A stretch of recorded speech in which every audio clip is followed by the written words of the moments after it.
તો વાસ્તુશાસ્ત્રની દ્રષ્ટિએ ખોટી દિશામાં એની વ્યવસ્થા થઈ હોય તો એનાથી ઊભી થતી નકારાત્મક ઉર્જાથી વાસ્તુશાસ્ત્ર થકી કેવી રીતે બચી શકાય, આ રસપ્રદ માહિતી આપવા માટે ઉપસ્થિત છે પ્રખ્યાત વાસ્તુ તજજ્ઞ કે જેઓ પોતે આર્કિટેક્ટ છે, શ્રી મયંકભાઈ રાવલ. તો ચાલો કાર્યક્રમની શરૂઆત કરતા મળીએ મયંકભાઈને. મયંકભાઈ, આપનું હાર્દિક સ્વાગત છે.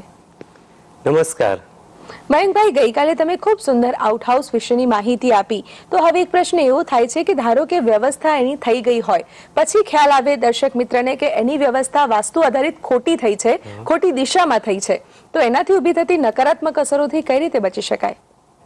ખરેખર આપણે ત્યાં જે વ્યક્તિ આપણા આઉટહાઉસમાં રહે છે, અત્યારની લાઈફસ્ટાઈલ એવી થઈ ગઈ છે કે ઘરની વ્યક્તિઓ હોય એવી જ રીતે રહેતી હોય છે, અને એ વ્યક્તિ આપણી બાજુમાં રહે છે, તો એના અને આપણા જે સંબંધો છે એ સારી રીતે સચવાઈ રહે એ જરૂરી છે. અને એનું જીવન જો ડિસ્ટર્બ થશે તો એની અસર પણ આપણા જીવન પર આવવાની છે, કારણ કે આપણે ત્યાં કામ કરે છે, આપણે જેને રહેવાની વ્યવસ્થા આપેલી છે. એટલે એ જે સમન્વય છે એ સારો રહે એની પણ જરૂર હોય છે, અને એના માટે વાસ્તુના નિયમો ખરેખર મદદ કરે છે. પણ આ નિયમો પ્રમાણે બાંધકામ નથી થયું તો આઉટહાઉસે ખસેડ્યા વગર કે એને તોડ્યા વગર આપણે કઈ રીતે એનું નિરાકરણ લાવી શકીએ તેના વાસ્તુ નિયમોનો ચોક્કસ વિચાર કરવો જ પડે. અને કેવી રીતે એ નિયમો કામ કરે છે એની વાત આપણે ચાર્ટ પર જ કરીએ.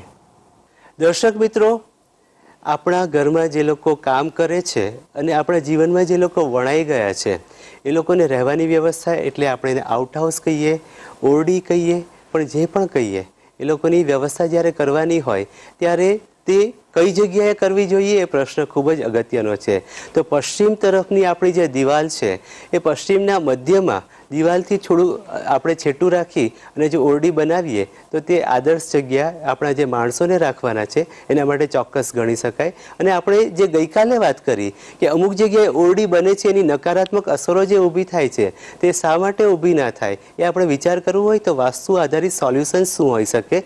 તો સર્વપ્રથમ પરિસ્થિતિનો જ્યારે વિચાર કરીએ છીએ ત્યારે દક્ષિણમાં માર્ગ જઈ રહ્યો છે અને વાયવ્યની અંદર ઓરડી આવેલી છે, તો આ પ્રકારની સ્થિતિ સારી ન ગણી શકાય. પરંતુ આના નિવારણ માટે આપણે ખાસ કરીને વિચાર કરીએ તો ઈશાનમાં તુલસી વાવવા ખૂબ જ જરૂરી છે.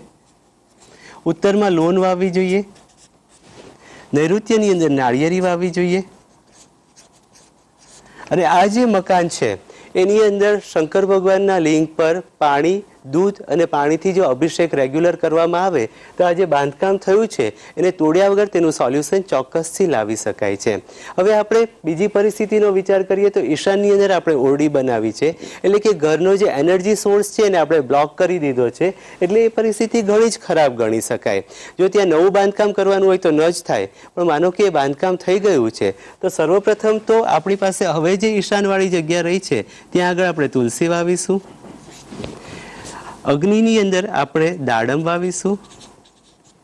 પૂર્વની અંદર આપણે જે ઈશાનનું પદ છે ત્યાં આગળ આમળા વાવીશું. અને વાયવ્યની અંદર બીલી વાવીએ.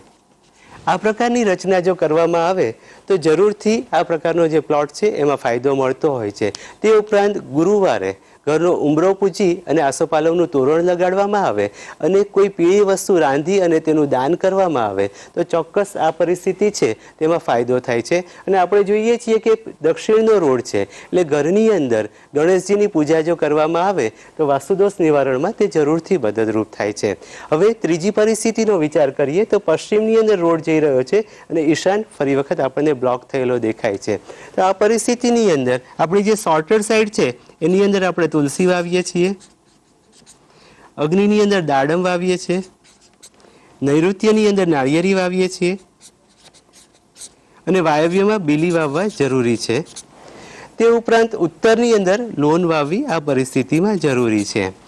અને ઘરની અંદર દર ગુરુવારે ઉંબરો પૂજી આસોપાલવનું તોરણ આપણે જો બાંધીએ તો ફાયદો કરાવડાવે છે.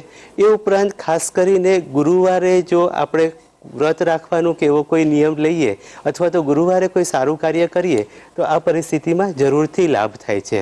હવે આપણે છેલ્લી પરિસ્થિતિનો વિચાર કરીએ તો આપણે જોઈએ છીએ કે પશ્ચિમ જે છે તેની અંદર માર્ગ આવેલો છે અને અગ્નિની અંદર આપણું આઉટહાઉસ આવેલું છે. આ પરિસ્થિતિની અંદર જ્યારે ઓરડીમાં વ્યક્તિઓ રહેતી હોય ત્યારે આપણી બહુ વફાદાર નથી રહેતી, એટલે આ પરિસ્થિતિને નિવારવી ખૂબ જ જરૂરી છે. અને આના નિરાકરણ માટે આપણે ઈશાનમાં તુલસી વાવીશું, પૂર્વની અંદર આપણે ઈશાનનું જે પદ છે છેલ્લું એની અંદર આમળા વાવીએ. આઉટ હાઉસની જે લોંગર સાઈડ છે એના એન્ડ પર આપણે દાડમ વાવીએ છીએ. આ પ્રકારની રચના આપણે જ્યારે કરીએ છીએ ત્યારે વાસ્તુદોષ નિવારણમાં તે મદદરૂપ થાય છે. અને ખાસ કરીને પશ્ચિમનો માર્ગ આવેલો છે એટલે શનિવારે હનુમાનજીના મંદિરમાં જઈ અને હનુમાનજી પર તેલ ચડાવી અને નાના બાળકોને જો બિસ્કિટ ખવડાવવામાં આવે તો જરૂરથી આ જે વાસ્તુદોષ છે તેના નિવારણમાં તે મદદરૂપ થઈ શકે છે. આ ઉપરાંત આપણે કલરની જો વાત કરીએ તો આ પ્રકારની જે ઓરડી બનેલી છે એની અંદર આપણે ઉત્તર તરફની જે દિવાલ છે તેની અંદર આપણે જાંબલી કલર કરીએ. અહીંયા પૂર્વ તરફની જે દિવાલ છે એની અંદર લેમન યલો કલર કરીએ. આ પરિસ્થિતિની અંદર પણ પૂર્વ તરફની જે દિવાલ છે એની અંદર લેમન યલો કલર કરીએ. અને આ પરિસ્થિતિની અંદર દક્ષિણ તરફની જે દિવાલ છે એ દિવાલ પર આપણે જો નારંગી કલર કરીએ તો કલરની થેરાપીથી પણ આ વાસ્તુદોષ છે એનું નિવારણ જરૂરથી થઈ શકશે અને આપણા માણસો આપણા થઈને જરૂરથી રહી શકશે. વધુ રસપ્રદ માહિતી મેળવવી હોય અને મળવું હોય એક સિવિલ એન્જિનિયરને તો જ્યાં છો ત્યાંના ત્યાં જ રહેજો. હાજર થઈશું એક નાનકડા વિરામ બાદ. સ્વાગત છે આપ સૌનું નાનકડા વિરામ બાદ. હવે સમય થઈ ગયો છે મનોજભાઈ મકદાણીને મળવા.